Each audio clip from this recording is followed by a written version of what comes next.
Hey, what's going on, everybody? Welcome back. And yeah, so I just finished up with the Pixel Superfans Insiders event. My RSVP was granted in, and right now, my anxiety is through the freaking roof regarding it. Only because at the end of the event, they have a questionnaire that you got to answer, and they lay out like how many people are going to win what, but we won't know until October 13th who won what. Like, did you win Pixel 7 or 7 Pro? Did you win a Pixel Watch? Did you win Pixel Buds Pro? I would be happy winning anything. So big shout out to the Pixel Super fans on Facebook. It is a Facebook group, so if you want in and you're not part of it, let me know and I'll send you an invite, so that way you can join in, or you can just simply request to join in and get your request granted by the moderators on the Pixel Super fans page. It was a great event, and to be honest with everybody, there's some stuff that they mentioned that, out of respect for them and for Team Pixel, that I guess you could say is kind of like an embargo. So I'm not going to go into specifics of exactly how some of these features work, but having a good insight, and this is kind of what I wanted with Team Pixel. So I guess I really don't need to be in Team Pixel to have this, as long as I, am quick enough to submit my my request to be in the Pixel Superfans Insider. Then we kind of get some insight as to like where the product management was at in each section of what of what is a Pixel phone, right? What's up, Michael? What's going on, man? Welcome in. So that's going to be pertaining to things such as like the camera, such as the SoC, and all these things. Great conversations, great things that they talked about. And I want to deliver as much as I can to you guys, so you guys kind of understand exactly what's going on with the Pixel 7 series, with Tensor G2, with the Pixel Watch. No mention of the Pixel tablet. And like I said, I posted it in Sneed's live stream tonight. Shout out to Sneed. And I'm so sorry, bro, that I wasn't able to be a part of your live stream. I really wanted to. I didn't want to miss this. And I was kind of hoping that, maybe I should have said something to Sneed a bit earlier. Because I know Sneed's a good guy, so I'm sure that if he wanted this on his live stream, he would have probably shifted his time, but he had already set his time as to when he was going to go live. And I don't want to take him away from his family either. So Sneed did reach out to me, and when he gets his Pixel 7 Pro from Team Pixel, he's doing a live stream, and we're going to coordinate so that way I can be a part of it. And we'll probably go over this on his channel too for his viewers, so that way that they can get some of this insight too when it comes to the Pixel 7 series, the Pixel Watch, a more deeper look into it, and a bit more of an explanation to it. There are a lot of questions that's regarding the Pixel phone, so I took down a lot of notes. Okay, I actually took down notes for this in Google Keep. Let me get my notes pulled up here so I can go through them. It's kind of a lot to go through, and I'm not trying to stay live super long today. So, this evening. So I'm going to guesstimate probably an hour. But yeah. So, first of all, some of the questions that I did see a lot of is how is the design of the Pixel 7, right? So we're just going to jump right into it. I'm going to say dump right into it. We're going to jump right into it. Pixel 7, okay? So, I mean, anyone that looks at the Pixel 7 and 7 Pro can pretty much tell this, but if you did not know, the camera bar and the frame itself, so the side rails, top rails, bottom rails, like it's not even rails. It's basically one solid piece of aluminum. One solid piece of aluminum polished, and it is, like I said, one solid piece. So, the questions that I would have had, and I really wish that they would have had this more of like a Q&A type thing, but I'm pretty sure they didn't, because it probably would have gone a couple of hours from people that were in it. I would have probably going to ask some very good questions. And my questions I was going to ask, if it was a Q&A type format, was how easy is it to repair the Pixel 7 and 7 Pro if you were to take it into Asurion, which Asurion bought You Break I Fix, so they pretty much own their stores. But how easy would it be to repair it, right? Life happens, accidents happen. You could easily drop your phone by accident, and if you don't have a case on it, and you're going to crack the back of the phone. So now that it is actually one solid piece, just how simple or easy is it for tech repair shops to make that repair? Or if you're able to repair it yourself and you know what you're doing, like exactly what steps are needed. I mean, I know they're not going to give too much out because they don't want to give too much of their secret to the breakdown of the phone, but that is something that I really wanted to know. My understanding, from them telling basically that the camera bar is completely connected to the side, the frame itself. I'm going to call it the frame, as one solid piece, would literally tell me that you have the frame that is machine engineered, and then you have the glass settings probably placed in it, and then all the internal components. So if you crack the back of your phone, it's probably going to be, it'll be the same as if it wasn't like the repair. To me is going to be not insanely difficult to do, but you're going to remove a lot of things out of the phone in order to get to it. And that's my assumption. That could be wrong, but that's what I'm thinking what they did. Because I don't really see them having this solid aluminum frame, from the camera bar all the way around the phone as one solid piece, and then having like two glass panels just slap on the back, one on the top of the camera bar, one on the bottom of the camera bar. I don't see them doing that. To me, that just doesn't really seem sturdy. But yeah. So that was one of the most interesting things that I had questions on, and after they said that. I'm going to jump right into, security, because, there's people that it's like, how do you trust Google? Carlos S. Tech asked this on Sneed's live stream tonight before I jumped into the Pixel Superfans. Looks like SMT is going to lose viewers because right now he is only accepting paying members into the chat. No, Michael, don't twist things. He's not doing that every live stream. There are live streams that he's going to have specifically for members. It's not every live stream that he does he's going to do that. And if you're not sure about that, just ask him. He's not a person that's going to shy away from it. But from my understanding, it's not always going to be members only. He'll have some live streams where everyone's going to talk, because he has a pretty big community base, and not every one of them can pay a monthly subscription. He knows that. He's not evil in that sense. So, and it's the same like his Patreon. And I think he pretty much explained that in the beginning of his live stream. He pretty much explained that specifically. So it's like those people who didn't want to use Patreon but want to support his channel and become a member of something and want to do it all within YouTube, it's going to be done all through YouTube. So it's not to say okay, he has memberships turned on YouTube, so now only members can comment, only members can chat with him. No, he'll have live streams that everybody is included in, and then he'll have live streams specifically where his members are the ones that are able to participate in. When you have memberships turned on, you got to give something to those people that's paying monthly for that membership badge, for that membership feature. You can't just give it across to everybody else. You know what I mean? You can't just do it that way. So yeah, so basically hopefully that clears that up. Not every live stream is going to be members only and that nobody else can chat. That would be crazy of him to do it. He's not the type of guy to be exclusive. Exclusive is not in his DNA. Okay, inclusive is. You know what I mean? He just has to, with all these different tiers, he just has to respectively approach it in a way where they're getting something for what they're paying for. So hopefully that cleared that up. All right, so as I was saying, Carlos made mention earlier on Sneed's live stream, and he was talking about, trusting Google with this Google VPN from Google One. And he was like, why would you trust something that, like he says, sells your data? Okay. And that's a very good question that Carlos asked.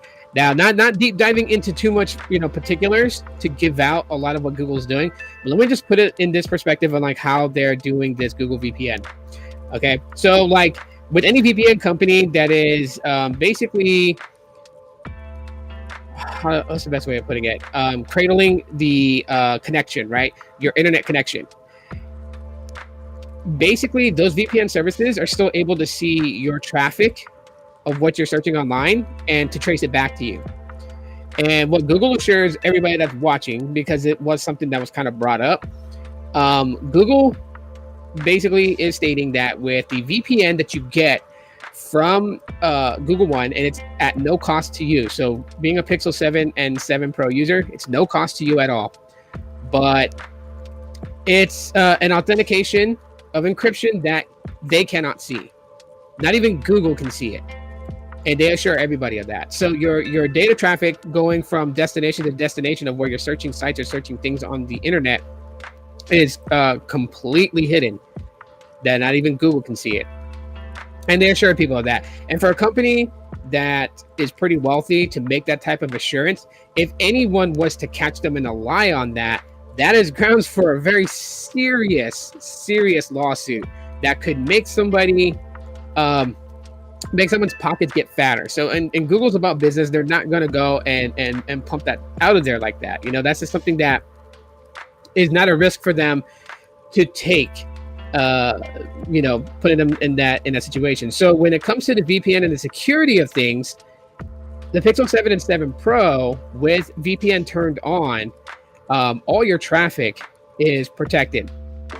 And it's protected from anyone being able to see it, whether you're connected on an open Wi-Fi, like you go to a coffee shop, you go to open Wi-Fi, you don't have to worry about anyone being able to snoop in and see your, you know, your traffic. And Google does not see it either. So Google is really kind of tapping into the whole security thing, because on top of the VPN that you will get from Google One, which I believe is going to be the same VPN that Google Fi users have. So if you're a Google Fi user and you're not upgrading to the Pixel 7, don't worry, because you have the same VPN connection through Fi. The only way to have a VPN that no one can trace back to you is the Onion Tor browser, not web browser. Not any web browser is going to have it. But Tor and Onion browsers, and those are really more used to get into the, you know, to the deep web or dark web. There is such thing as, and I don't want to use the terminology, but you know, I know what they're referencing to, and that's exactly, you know, what it kind of bases on that principle. But let's just say it like this: they're not able to see your traffic. They assure people of that. So I mean, if they're lying, hey, one of us find out, so then they're going to get a fat lawsuit on them, right?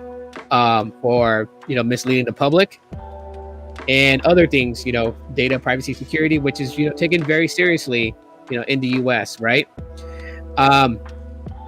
But going back into security, one of the interesting things about the Tensor G2, when it comes to the security side of things, is how the security is set up with the device itself. So there are things set in place for protection on your device, whether, you know, just, you know, making sure that no one gets in. But the really coolest things that they kind of like touch base with on how the security works of your device is that even if anyone who's smart genius enough to get in and compromise a particular area of your data, the system itself kind of like walls out every other area that's unaffected or uncompromised. Okay, so it's like building a wall around everything else that is on your data, or building a wall around what was compromised, what was, you know, broken into, right? No one, not even Apple, can say that something is foolproof secure on their end. Okay, and I'm going to reiterate that again. And if the Apple fanboys get mad, oh well, so be it. Not even Apple can guarantee impenetrable, you know, software that like data. They can't. They strive for it. That's their goal focus for it, but they can't guarantee it. And Google is in the same sense as well. They can't guarantee it, but they can put measures in place to make sure that your data is safe. And if that is a system basically being able to wall around an area that has been deemed compromised, then that protects the rest of your data. And that's actually really cool. And there's multiple ways that it does it. And that's all in the security of like the Titan M2 and basically the Tensor G2, right? So that's something that was pretty cool for them to touch base on. Again, leading back to the Tensor G2, and this is something that was talked about with the Tensor G1. A lot of people were just really trying to understand. They compared it to the Snapdragon 8 Gen 1. They compared it, to the A15 Bionic. Hey Steve, what's up, man? They compared it to to a lot of these chip manufacturers, and so here's the thing, and I pretty much like understood exactly what I don't even know if I can say his name. Although I'll say his name because I won't say his last name. But Brandon, who's been with and cool guy, been with Google since for like 8.5 years. Was there before the first Pixel launch and was a part of the first Pixel launch. And he really went into it and he kind of like explained. So the Tensor G2 doesn't just focus on one core area of the SoC. It doesn't just focus on that. It focuses on everything as a whole, right? So the TPU, the GPU, the CPU, all of it as a whole, right? And its goal purpose, again, like I've been saying for years, is to make the Pixel phones intelligent, right? So it focuses on AI. It focuses on on the machine learning side. It focuses on computing. It focuses on all that, and also power management. Now, again, they are claiming, was it 72 hours or 48 hours of battery life? And yeah, that's going to vary differently from person to person, right? Everybody uses their phone differently. But initially what they've done is they took a lot of the feedback. So I can say this much. A lot of the feedback that people had about the Tensor G1 and their frustrations with it actually was heard. It was heard and it was addressed with the G2. So this sounds very promising, that if they're able to say in this meeting we had that they've heard the concerns and frustrations and have addressed it with the G2, that's promising. We just need to see it. We need to see the phone. We need to see how how it functions. So yes, I hope I win one. I answered the questions pretty quickly. It was like 5 questions in that questionnaire, and I know I got the answers right on them. So I'm hoping I'm one of the 650 that wins the Pixel 7. If I win the Pixel 7 Pro, then that's cool too. I'll take whatever. Give me some Google stocks. But anyways, back to the whole thing. Yeah, so that is initially what they did. So while a lot of people would look at this and say, well, there's not really much of a bump up in specs between the Pixel 6 and Pixel 7, a lot of it is going to be in the chip itself. The things that they did, excuse my notification, the things that they did and what they addressed.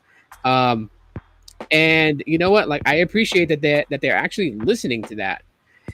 All right, so kind of moving on from that. And I'll probably do more videos and more deep dive in each of these particular areas, but I just kind of wanted to get this message out to everybody out there who's interested in the Pixel 7, 7 Pro, and the Pixel Watch. So the next thing that I also touched base with was the face unlock. Okay, so now here's the interesting thing about this, and now I understand why the Pixel 6 and the Pixel 6 Pro didn't have it. Okay, there's a lot of things that went around and talked about that Google was being stingy, Google was just being lazy, and actually come to find out that's not the case. The issue was with the Tensor G1 and what they were trying to fix. My assumptions, well, not my assumptions, but what I've heard before, the fact is that face unlock was actually causing critical battery drain in the Pixel 6 and 6 Pros, and it was because what they were trying to achieve, they weren't trying to achieve the face unlock that you would find on a Moto device or an old school LG device, etc., etc. They were trying to achieve the exact same. Hey, what's up, Blaze? They were trying to achieve the exact same facial unlock that you got on the Pixel 4. The differences between that is that on the Pixel 4, we had Project Soli. So there was a radar camera sensor in there that was beaming lasers at your face, kind of like creating that 3D map of your face, okay? And with the selfie cam that's on the Pixel 6, trying to replicate that same unlock, it was killing the battery because the G1 chip was overworked. the camera itself and the resolution that it was that it was taking in wasn't enough to create an identical type of face unlock that was on the Pixel 4 and 4 XL, because that is what they're doing. They're not putting the project solely back into the Pixel 7. They're not putting extra camera sensors and radar sensors in there to do that. But what they're trying to do is replicate this 3D facial mapping, right? The reason is because they're not wanting it to where you can get a super clear res photo of a person and stick it in front of the selfie cam of the phone and have it unlock. That is what they're trying to avoid, which some devices you can trick with a 2D photo of the owner of the phone. So they needed a bigger camera sensor, but it was already too late to put that. You can't go and say, hey, everybody, give us your Pixel 6. We're going to swap out the camera sensor inside of the selfie cam on the Pixel 6 and 6 Pro so we can bring you this. They tried what they could with software to reconfigure this whole thing and tweak it, and it just wasn't working. And the one thing that was already being talked about was significant battery drain in the Pixel 6 and 6 Pro. They did not want to give that. So Face Unlock was held off for the 7 and 7 Pro. So with the 7 and 7 Pro, you will have the same experience as the Pixel 4 and 4 XL for Face Unlock, but it doubles up with the biometric in-display fingerprint sensor, which, good news to everybody, it is much faster, it is much accurate, and they solved it. And what they said is that it is backwards compatible. So the Pixel 6, 6 Pro, and 6A will get an update that actually will make the biometric in-display sensor more accurate and more faster in unlocking your device. So that is good news all around from the 6 up. Awesome that Google actually did that. They listened. And so now we just need to see when that comes out. That fix was not in the October 5th security patch. So it's not on Pixel 6, 6 Pros, and 6As right now. We could see it in November. I'm thinking it's going to be November because there's not anything that they have to do to tweak, right? They just got to get it out there for the Pixel 6, 6 Pro, and 6A. And if there's any issues with that, then they would have to, reiterate another rollout to fix that then. They didn't address anything about why software updates were super slow. And like I said, I wish that this was more of a Q&A where I could, because that's the question that I have questions geared up for them. Like, I had literally spent yesterday thinking of questions to ask in this thing, and come to find out it's not a question Q&A type thing. It's just a sit and listen type thing. And I was really bummed out, but I mean, I'm still appreciative that I got invited in, or not invited, but my invite, my request to join was accepted. My budget limit with Google as a monthly subscription commitment goes is YouTube Premium. Okay, like, what are you referring to with that? Anyways, yeah, so we're gonna get faster fingerprint sensor on the Pixel 6, 6 Pro, and 6A. Probably come November, and that's always a good thing. Thank you, Google, for that. One of the biggest complaints on the Pixel 6 and 6 Pro that they've been paying attention to was also, again, with the selfie camera. And that was the fact is that, you didn't really have a wide view to get more in your selfie shot, right? Like, we have the ultra wide camera on the back of the Pixel 6 and 6 Pro. We have the regular wide angle. And then on the 6 Pro, you had telephoto, which is not for, for widening the view, but for zooming in on the view. And they really, really talked about that. So the selfie cam on the Pixel 7 and 7 Pro, you actually can zoom out, I guess you could say, widen the view. So kind of a nod back to the Pixel 3 and 3 XL, hashtag groupies is back, because technically that's what they did with it. And that's what it's meant for. So you can take a selfie of yourself, but if you have people standing behind you and around you, you're able to widen that view so they're in the shot too as well, so you can take groupies. And I think that's a wonderful thing. But honestly, in my opinion, I would have been super, super cool, like the Pixel 7 Pro having that telephoto lens, so 3 camera sensors on the back, 1 on the front. Why not just bring in like an ultra wide selfie sensor that they had in the Pixel 3 and put it in the Pixel 7? So then that way, I mean, yeah, I get it. There has to be some sort of difference between the 7 and the 7 Pro, because the pricing is the difference of, $300. So you have to have some sort of difference in there. I get it, but it's just wishful thinking. But nonetheless, I'm happy with the fact that, you are able to expand that field of view for selfie shots, so you have groupies. So now you'll probably see my dumbass hashtagging groupies whenever I get my Pixel 7 and start taking selfies with a more wider view. It'll probably be sometime next year that I get the Pixel 7 when I have the money saved up for it. First thing I'm going after is the Pixel Watch, and that's that. Like, I'm definitely going after the Pixel Watch. I want it. I want the obsidian color, which is all black. I want that watch. I wonder if it's gonna storm again today. It looks like, oh my god, it looks like it's cloudy outside. Okay. Anyways, so the autofocus was fixed in the Pixel 7 and 7 Pro, right? Which was an issue that Pixel 6 had with autofocus on the cameras. And you know, it was kind of fixed over time with software updates on our monthly software drops. They're not Pixel drops because they don't added new features, but they try to fix the autofocus in it. And in this one, they stated that they did. So there's, like, with the autofocus now is at 3 centimeters field around. So the focus will be much quicker and will lock much better to subjects in shots and in video. So that's nice of them to kind of touch base with the camera on that. Video recording in the 10-bit HDR.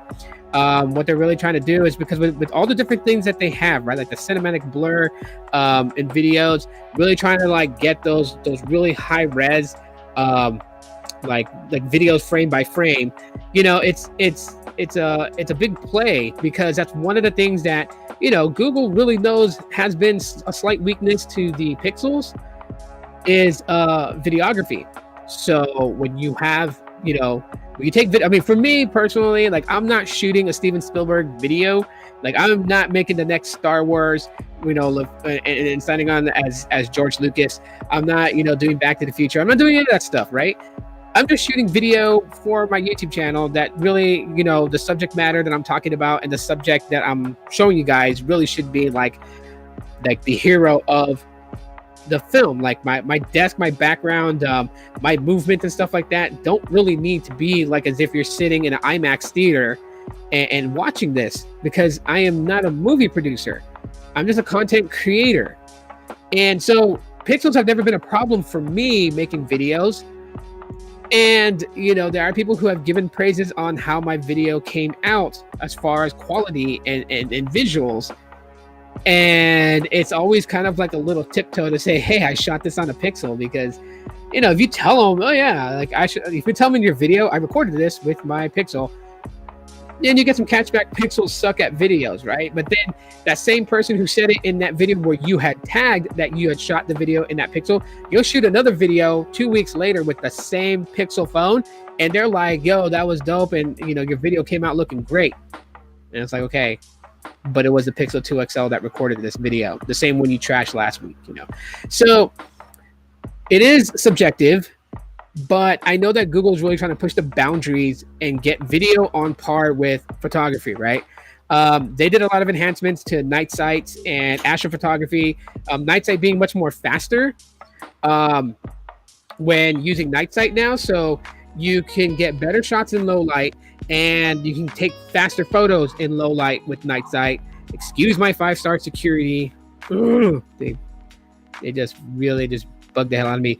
And I think one of the favorite things for photographers that they're really going to enjoy out of this is the macro focus, right? The macro focus, you know, and how it works is going to bring some real awesomeness to not just photographers, but just, you know, to the amateur photographers. And for me, the amateur photographers are you. When you feel like you're a photographer for a day and you want to take pictures of your city, and you want to go ahead and you know, maybe the skyscraper in downtown looks nice at this time of, you know, day with the cloud coverage and everything, and you want to whip out your phone and snap it and post it to Instagram and post it, you know, to social media. This phone's going to carry a lot to help with image processing. And that's the coolest thing about this, is that, you know, yes, there's a lot of AI involved. Hey, alternate reality, what's going on? Borganata, thanks for being here. Google intends for Pixel to be the Android counterpart to iPhone. Yeah, exactly. and they're hitting it at low prices too. So that's also pretty insane. And I hope that I hope they never change that aspect of it. But yeah, they had made improvements to the cameras. These are some of the things that have changed over on the cameras. If that's something that is your your forte. Can't really go into the specific terminologies. Again, it was requested by Pixel super fans that not to share exact terminologies, but they do have in their process of, especially this pertains more to the Pixel 7 Pro, but in their process of photos and everything like that, there are benchmark areas. So there are benchmark areas at 2x zoom, at 5x zoom, 10x zoom, 15x zoom, and 30x zoom. So there are things in place on how they're able to get these really far zoom shots and be able to get a lot of detail packed in. And it is not every one of these benchmarks relies on AI. So for the assumptions to say from 2x zoom to 30x, AI is fixing it. Not necessarily. There are different combinations of the lenses used in place. How many photos that each one of those lenses are taking at the moment that you click to snap a photo, and putting that all together. So yeah, that was something really interesting to know about, how it all comes together for their super zoom. Their 30x zoom is insane, and seeing basically how it's going to work, that's crazy. That is really, really, really crazy. Of course, a lot of these things we really have to kind of get into when we have the devices in hand. Like I said, I'll try to get it as soon as I can, but I want to go for the watch first, and then the 6A to add that in. So I really want to still play around with the 6A, and then get into the Pixel 7. And that's something that's gonna take time for me to to gain those things. So yeah. Fingers crossed on the 13th, if I get the lovely email that I won something. What did I win? That'd be kind of cool if it was the Pixel 7. All right, moving over to the Pixel Watch here. Okay, so I think one of the things I really wanted to get from them was battery life. This was something that because they did collect questions from the Pixel super fans. I didn't know when they were doing it, so I missed my opportunity to ask questions that TechBeat would have asked the project managers for each section. How's the shutter delay on the Pixel 7? It is terrible on my Sony Xperia 1, MK3, yet very good on my iPhone 12 mini. So this is actually going to be something that I couldn't tell you because I don't have the Pixel 7 to be able to go and just test that out. They didn't talk about the shutter delay or anything to that sort. It is because when you're doing things on the Pixel 7 and even more so on the Pixel 7 Pro, when you tap that button to take a photo, as you may think that it's just one sensor, one lens that's snapping that photo, it's actually not. So Google has in fact gone into this whole mode where when you click that shutter button on your camera app to take a photo, depending on where you're zooming into, zooming out of, how wide it is, how focused it is, several of those camera sensors are snapping photos that quickly. And it's taking a bunch of those photos and combining it together to bring you a detailed, very clear photo, whether it's 30x zoom or whether it's wide angle. So to really just say specifically on the shutter delay, really can't. How's my Pixel Museum coming along so far? I mean, it's a tough thing to build. It's not like, I can just take money and just buy any Pixel phone. I mean, first thing that comes to first, and the reason why I just don't go out and buy these phones when I have the money to, first things first, my kids. I will always put my kids first before anything. My collection of pixels and stuff like that, that's actually the very last thing that I worry about. I make sure that my kids are good. I make sure that my lady's good. I make sure that we're all fed, that we're all clothed, all bills are paid. And then before I even get to myself, it's about making sure my kids are having memorable moments in life and having fun. That way, once I know that I'm there on that, whatever I have left over, I will put towards something. So man, I'll have to test out myself. There's always a return window. Yeah, there's always a return window. You always have that option. So the Pixel Watch itself, you know, it's a smartwatch. It's a smartwatch with fitness. Google didn't want one side to overshadow the other side when it came to the Pixel Watch, right? So they didn't want fitness to be the overall aspect of the Pixel Watch, and they didn't want smartwatch, you know, functions to be the overshadowing of the fitness side of it. So it's a balance, a well-rounded balance, and basically, like Material You, the Pixel Watch adapts to you. Okay, so the things that's most important to you, it's going to learn. If you're someone who doesn't really do a lot of fitness, but you do a lot of notifications, it's going to learn your mannerisms with that. So learn mannerisms, so that way notifications is part of the forefront of the watch. If fitness and health is your main forte, it's, you know, it's going to know to focus on those things. It's a balance. So basically, you're going to train the watch as to what you want out of a smartwatch experience. And you know, there are some things that's coming, right? I think one of the things that was a slight letdown to some people was that fall detection wasn't coming until 2023. They were trying to finish that off, and that's going to come in an update to the watch. But nonetheless, we're going to get it in that watch. I think one of the coolest things that they actually demoed was the 5 crown push. On the Pixel Watch, if you push the crown 5 times, it will, and this is for the LTE model. I believe it's for the LTE model, or it might also be for the Wi-Fi Bluetooth. I got to relook into that because they really didn't specify, but I was assuming that it was going to be LTE because that was the one they mostly focused on talking about. But the 5 crown push contacts emergency services. It is a programmable feature. So if emergency services is not what you want called, you can program the 5 crown push and pick a specific contact that is what you're called your trusted contact, and that it will make an outbound call to that contact that you have set as your trusted contact. So if you wanted to do emergency services, wow, I'm losing my voice because I've been talking a lot all day about this. I literally been friggin' talking to a lot, like, friends and family about the Pixel 7 Pro. So I'm sorry, I'm losing my voice. The watch has that capability. So 5 crown push. Okay, that's awesome. Google Maps, right? Some people don't want to look like a tourist in a city, right? They don't want people to get that vibe that they don't know where they're going. And turn by turn on your smartwatch, your Pixel Watch with Google Maps, it gives you a slight vibration, right? So if you're getting directions, walking directions, right, you can have it enabled to where if you're coming up to like a street that you're supposed to make a left on, your watch will give you like a double vibration, kind of like a silent, they call it a silent tap. And that is to trigger you to look at your watch so you can see that on your watch display, it says turn left here. And so you're walking confidently, and people that's in your surrounding environment that's watching you wouldn't know that you're not from there when you're walking as confident, like as if like you know where you're going, when in fact you really don't know. And I think it's pretty cool that it does that.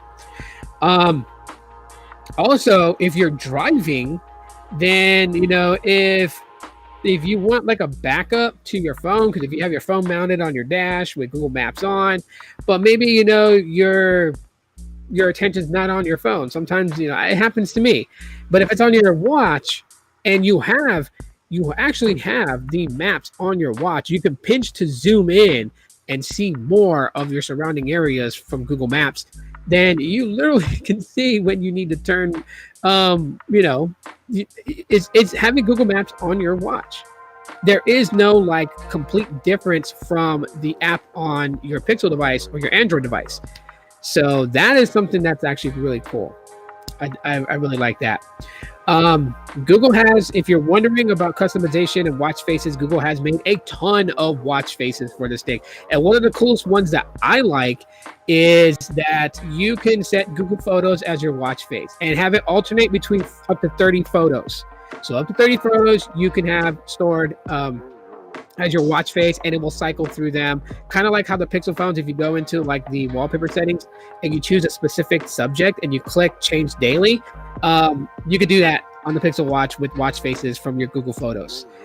So that's actually, you know, really cool, really awesome. You know, and it just kind of like changes things up. So If you're wondering if this thing is GPay compatible, it is. You'll be able to use GPay and tap to pay from your watch. And that's gonna, so yeah, you can just, it's just simple. You don't have to pull your phone out to do things. That's cool. You can download music through YouTube Music, or you can stream it directly. So this is going to be for the LTE model.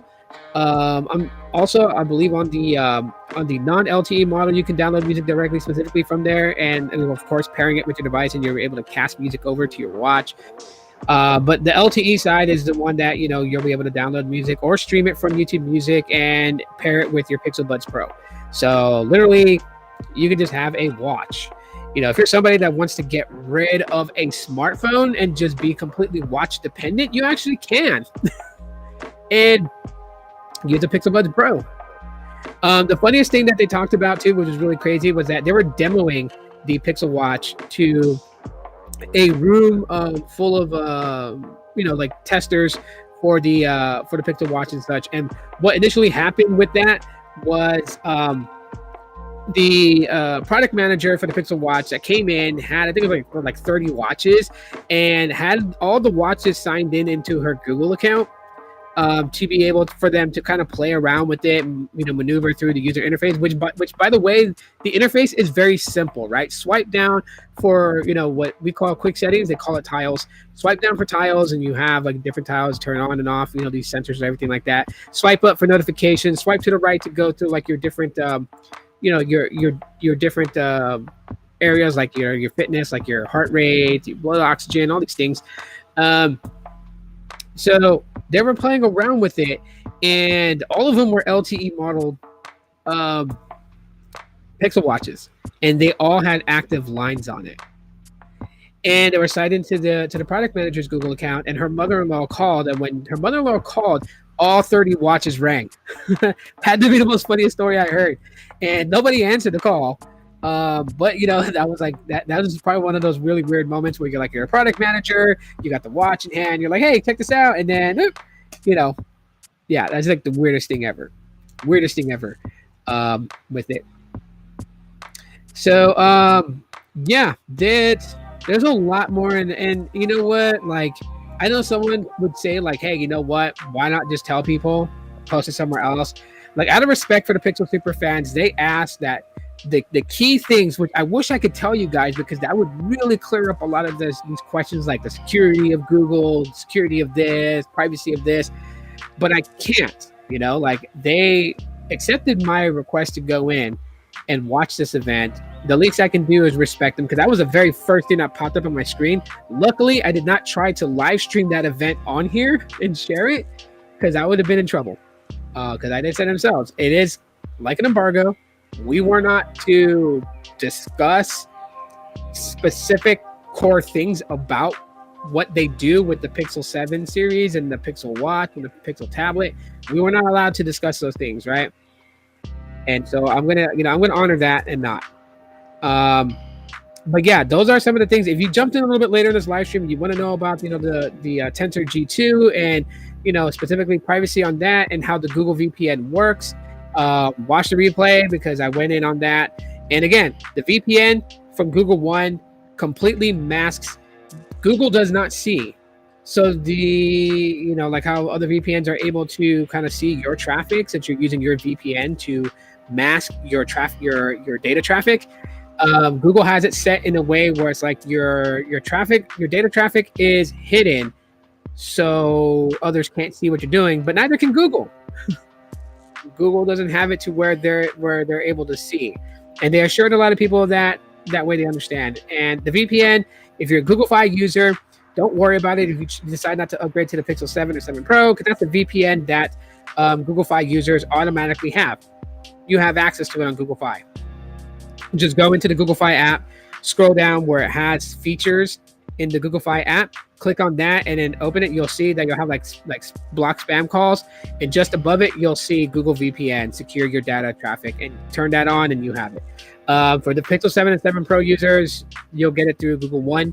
I don't know how it's or what it's going to look like, but you'll get it through there. So anyways, guys, that's pretty much it for this live stream. Hopefully that gave a little bit more insights. I tried the best that I could to present this, and if I sucked at it, I'm so sorry that I did.